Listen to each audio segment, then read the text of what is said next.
finding credible sources online. As you can see, I am using my iPhone to record the screen. Unfortunately, the screen recording system I used did not capture my voice and will not capture my voice. So let's go ahead and do this. So you're gonna wanna find a good source. And this paper that I'm showing you currently on Elite Editing actually tells you some good sources you can find. So if you go down the list, you'll see that you want to start with simple search engines such as Google or Yahoo. These are great ways to get yourself started. You do not want to use sources such as Wikipedia or Wikiblog or anything like that. None of those are good sources. Those are actually very bad sources because people can edit them on command, and you don't get any of the actual relevant information that you would get from scholars as such. Once again, I do apologize for the poor quality. Nothing I can really do, but I want to make sure you can hear my actual voice, but you guys get the gist. You also want to use different online libraries. You can use the one for NMSU. That's a really good one to use. You can also use them from different universities or different schools. They're all available free. If you're a student, they make it much easier for you. If you're not, a couple steps to get access to them. You also want to make sure that you are citing properly when you use other people's sources. Do not take credit as your own, guys. Taking credit as your own is not a good idea. It is illegal, actually. You will get in a lot of trouble if you're an adult doing that. Not a pretty idea to do. So don't do that, okay? So you can see where my mouse is going sort of on the screen. It's just going over what not to forget and to use different sources. Use a library. You know, libraries are a good idea.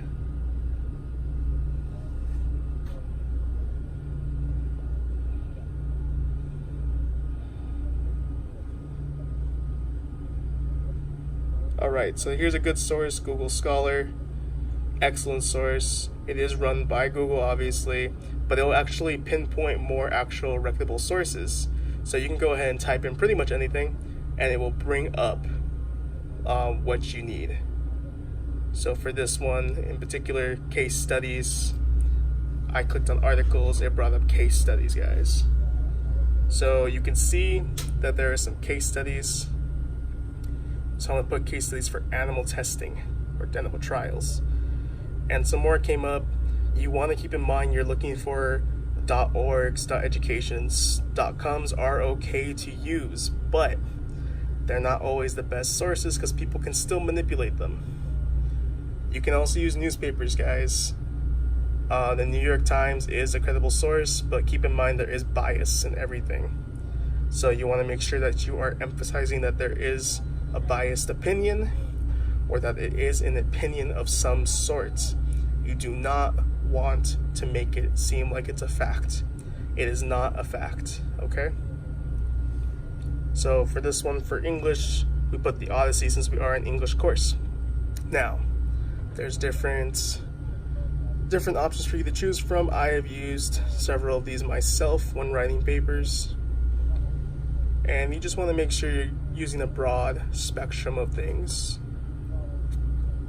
You can see the authors of the Odyssey, but there's also going to be some stuff mixed in that isn't relevant to what you're looking for, such as the Odyssey of Marine Pharmaceuticals. Not relevant. So for this assignment, you want to go in and create a Google Docs account. So a Google account if you don't already have one. You should have one if you are a student. It is very useful. It's easy to communicate. So you're going to go ahead and go in, and you are going to go to share file, okay? So you're going to share this file with me. Okay, it's going to look like that. You're going to name the document. I'm just going to put assign one, and then you are going to add my email that you have been given, okay? Or my name if you already have it saved. Now, there is a proper screen recording of this particular video that has already been uploaded. I'm just doing this one because unfortunately the audio quality was horribly taken in from my PC. and YouTube has demolished it since I don't have the proper equipment.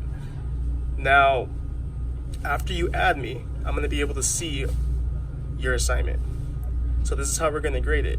I'm going to go in and see what you guys do. You're going to put, for this assignment, your name in the top right corner. I want this to be in Times Roman font 12, nothing bigger, nothing smaller.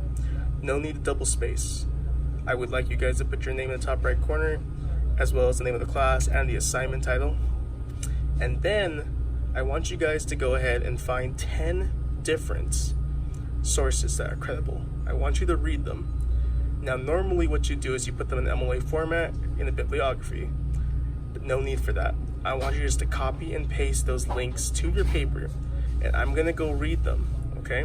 So as you can see the screen, I put my name. I am gonna go find the credible source in just a moment. Let's see. All right, so I'm gonna pick that first one, the sacred and the profane. Nope. And then I'm going to copy and paste it, but I'm actually gonna do it for vaccinations. I tricked you guys. So I went ahead and copy and paste, added it, and now I can see it and I can click on the link. Now, keep in mind, I'm gonna pick 5 random, okay?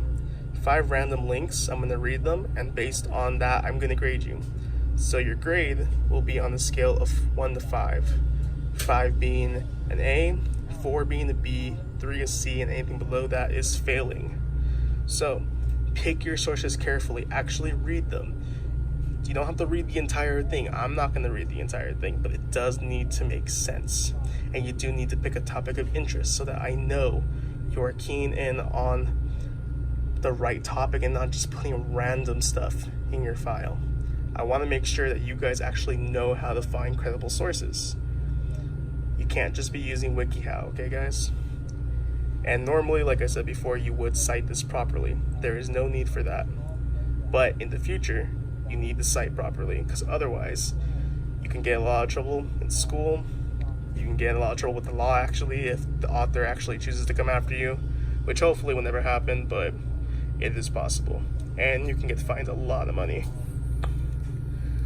So after you do that, I'll be able to see the assignments. And that's it, guys. So hopefully you guys learned something. Please turn in this assignment promptly. I will be looking at it shortly. Have a good day.